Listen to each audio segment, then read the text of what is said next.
কেন আমরা নতুন অভ্যাস শুরু করতে ব্যর্থ হই? তার প্রথম কারণ হচ্ছে আমরা এক্সটার্নাল মোটিভেশনের উপর নির্ভর করি। তুমি লক্ষ্য করে দেখো, কাউকে একটা খুব সুন্দর ফিগার দেখলে বা তোমার জানাশোনা কেউ দেখলে অনেকটা ওয়েট লস করেছে, তুমি খুব মোটিভেটেড হয়ে গেলে।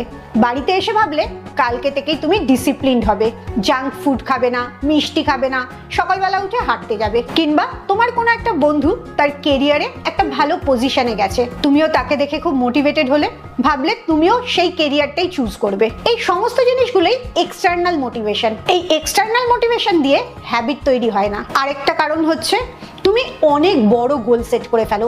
ধরো তুমি গোল সেট করলে 5 কিলোমিটার রোজ হাঁটবে, অথচ তুমি 1 কিলোমিটারও হাঁটো না। এত বড় গোল সেট করলে সেটা অ্যাচিভ করা সম্ভবই হয় না। আর 3 নম্বর কারণ হচ্ছে ব্যাড ডেজের জন্য আগে থেকে প্ল্যান করা থাকে না। কোনোদিন অসুস্থতা লাগলো বা সময় পেলে না, দেরি করে ঘুম থেকে উঠলে, সেদিন কি করবে সেটা আগে থেকে ভেবে রাখো না। তাই একটা দিন ব্রেক হয়ে গেলে ওই ব্রেকটা কন্টিনিউ হতে থাকে। এই তিনটের জন্যই আগে থেকে সবকিছু প্ল্যান করে ছোট করে হ্যাবিট স্টার্ট করতে হয়।